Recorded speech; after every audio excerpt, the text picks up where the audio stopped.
last week, dininay ng appeals chamber yung request for interim release ni former President Duterte.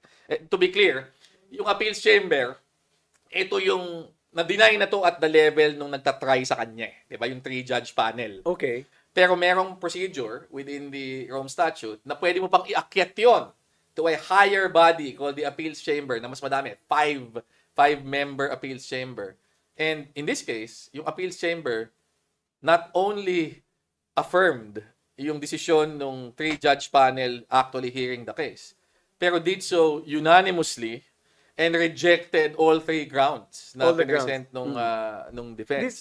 Ang abogado din si Kaufman pa rin. Si Kaufman pa rin. Okay. Who I'm sure is, getting a tremendous amount of headache on the one hand, which Headache because ito maingay ito magulo yung mga kasama, yung mga supporter. At tingin ko, he would rather na tumahimik na lang and let him handle yung kaso. But he was yung able to kaso. stop Harry from talking, di ba? Pero yung mga anak, hindi talaga. Oo di ba? And sa totoo lang, if you look at yung mga ibang sinabi, halimbawa yung joke supposedly ni VP Sara Duterte na magja-jailbreak daw sila. They took it seriously. These courts will always take that seriously. And I'm sure si Kaufman, nung narinig niya yun, baka namutla na naman yun at sumakit na naman ang ulo. Pero baka naman binabayaran ng malaki. So, okay lang. But I don't understand, bakit naiisipin na may pag-asa pang ma-release si Mang Kanor? Kung hawak mo na yung, you have possession of the guy already eh. Sorry, hindi ko kinaya. May naalala ko, may nagsabi sa akin ang pangalan niya, Mang Kanor eh. Okay, I mean, di ba, you're the court. hindi. Kung ikaw naman yung abogado, obviously, you will exhaust every remedy. Di ba, gagawin mo naman ang lahat ng makakaya mo para mapalaya mo yung iyong kliyente. Di ba? So, I'm sure gagawin talaga niya yun. Pero, hindi siya natulungan definitely nung tinroll ng mga supporters ang ICC. Hindi natulungan na nagsalita ng ganon si VP Sara Duterte. Kasi, if you look through yung desisyon ng korte, sinight nila yun eh. The network of support makes him our flight risk. Kasi Right. pag nakalabas yan, baka hindi na bumalik dito yan dahil madami pa rin yung kanyang Was supporter. that the only ground to deny the... Hindi, it was several. But that was the first ground na ginawang basis. Pero from a very practical perspective, hawak ko na yung custody nito eh. I don't see any reason why papakawalan ko pa. Ang hirap yan eh. I'm not a country. ICC, remember, it's not a state. It's not. I don't have powers of enforcement on my own. Yeah. I rely on the state's enforcement powers. If I bring him back to the Philippines, obviously, Well, I won't see the kaya old... ang hinahanap nilang parang compromise ng defense, third party country daw, 'di ba? Daw ang magka-custody, hindi daw uwi sa Pilipinas. Pero again, at the end of the day, ang isa sa mga pinaka-consider ng court ay ito ba ay may risk na hindi nababalik and therefore hindi matutuloy yung proceedings.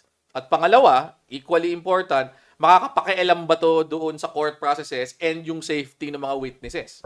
Both of which the court will answer in the affirmative kung makikita nila na may mga madaming taong nanggugulo, nang haharas online ng mga testigo.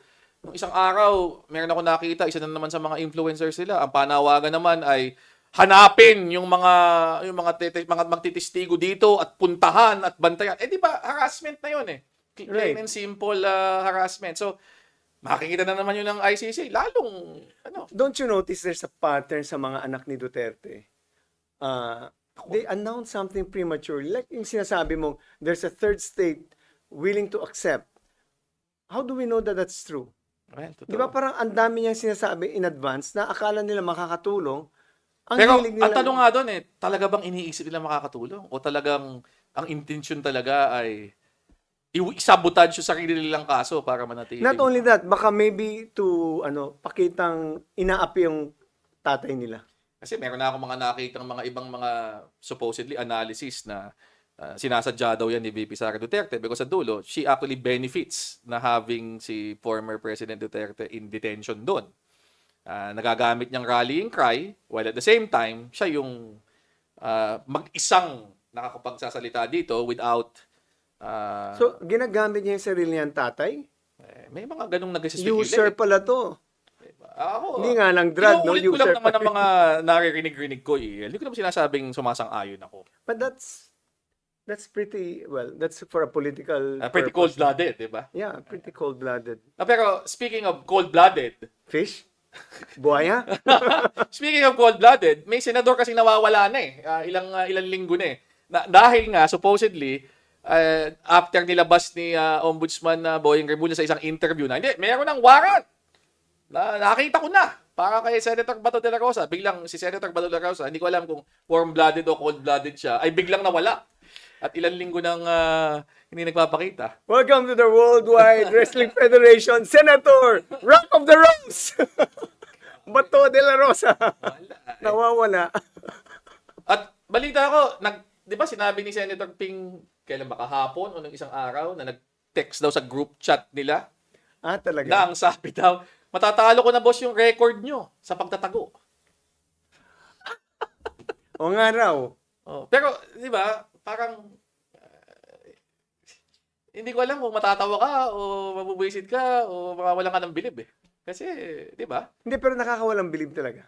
Kasi he already, di ba, I distinctly remember sinabi niya na magpapakulong din siya. No, hindi, not once. Several times kong narinig na sinabi yon. So, anong nangyari? Wala.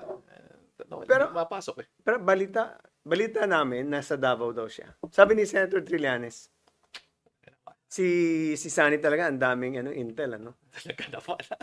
So, nasa Davao raw. Kung nasa Davao siya, di madali siyang protektahan. Tingnan natin. Yun yung ano. Kasi, Do you think there will be another situation like a Nick Torre who will arrest si Bato? ako tingin ko he will be arrested kung sakaling lalabas. What If they find him. What gives you confidence in our police forces? Una, tingin ko, nakataya na yung gobyerno dito eh. Diba? Even yung mga statements coming from DOJ regarding yung batas which is applicable, which is Republic Act 9851, and yung possibility o yung option available to the government na hindi na idaan through, hindi applicable ang extradition proceedings dito and therefore pwedeng diretsong arrest and then surrender to the ICC. Ako, the very fact sinasabi nila yun as an option openly, tingin ko indicative yun na yun ang kanilang balak. But Puntahan. we worked in government. No? So before I worked in government, I would always feel that our police forces were incompetent. But having been in government, I've seen how they do it very, very quietly Yeah. and very methodically. So kung sa tingin ni Bato, safe na siya dahil police siya, trust our police forces to do and make sure that he'll be accosted and apprehended at some point. And actually, if you go through the past year, medyo mataas ang batting average nila. Yung kay, of course, yung kay former President Duterte, kay Pastor Kibuloy, na nagtago din, pero nahuli, ultimately. So Right. ako, kung talagang gagawa ng paraan, magagawa ng paraan. And di ba si Nick Torre ngayon ang head sa Davao? Ang inassign na siya ron eh. So balik doon naman si Nick Torre, habulin na ng mga taga Davao kasi siya eh. Ikaw na naman. Oo. Nakikita sila. Kasi siya yung nagbasa nung rights ni former President Duterte nung hinuli. Meron pang video no, na binabasa niya yung Correct. Miranda rights. But for now, the warrant of arrest has not been issued by ICEC. Di ba? Well, hindi daw confirmed. Hindi daw confirmed. Wala But pa. apparently, Boeing has a copy of a warrant of arrest. Pero as a matter of procedure, usually, yung warrants of arrest na ini-issue ng ICC, at the time they're issued, they're considered secret or they're marked secret. For practical reasons, obviously. Karamihan ng hinuhuli ng ICC, heads of when do they heads of announce state, etc. Kapag nahuli na, they will declassify. So, halimbawa, yung talaga? yung arrest warrant ni former President Duterte was declassified recently. So- Hindi na siya secret. So it is incorrect to say na wala pang warrant of arrest in-issue si ICC. They're just not confirming. They're not confirming it yet. Diba? So, it's possible na meron ng warrant. Oh, okay. But they have thus I not didn't know confirmed it yet. Kasi nga, as a matter of practical concern, 'di ba? Parang baka mamaya makatakas ba etc. Lalo na kung mga pinag-uusapan natin, mga heads of state, mga well-connected government officials, mga ganyan. Pero ano bang nangyari kay Duterte? 'Di ba naglanding siya sa Manila? Hinuli From siya Hong Kong. Yeah. From Hong Kong. Sa airport. But at that point, may warrant of arrest. Meron na, apparently. So, pwede ring meron na. Ayaw lang sabihin ng... Kaya naman siguro ilang linggo na nagtatago si oo mag-iisang nga muna pala. nagtatago. That makes Baka sense. kinakabahan siya na baka mamaya pag nagpakita sa Senado, biglang-bigla. So, in all likelihood, meron ng warrant of arrest. It's a possibility. Hindi ko masasabing in all likelihood. Pero posible. Okay. Pero Oh, interesting. yung hindi niya pagkapakita, tingin mo, okay lang ba yun? Kasi madami nagsasabi, dapat daw, no work, no pay. Parang ordinaryong trabahador. And I don't mean to demean Ping Lacson, but he's just doing the same thing Ping Lacson did. So, what makes him different from Senator Ping Lacson? Tingin ko kasi ngayon, mas heightened ang awareness ng mga tao sa abuso ng mga nakaupo sa pwesto with all the corruption na lumabas. So parang naging issue na, naku naman, pati ba naman to? Klarong-klaro, hindi pumapasok. Apparently, hindi niya ginawang trabaho yung pag-defend sa budget ng DND, which he was supposedly doing. So napilitan pa si Senator Win Gatchalian na mag-take over. So, hindi mo maiwasang isipin ng maraming tao na after listening to ilang linggo na ng eto korupsyon, eto pang-abuso, na eto na naman. Di ba? Na parang, sabihin, eto na naman, nagtatago dahil may kaso, hindi ginagawa trabaho, pero tuloy lang ang sweldo. Yun yung tingin ko. Ang kaibahan rin kay Senator Ping Lacson, at least si Ping Lacson hindi nagyayabang na hulihin mo ako, di ba? Parang there was no there on the law enforcement authorities. At sa hindi na siya nagsabi magpapakulong ako. Di tulad ni Baton. So, Yeah. kaya medyo iba yung dating kay Bato de la Rosa.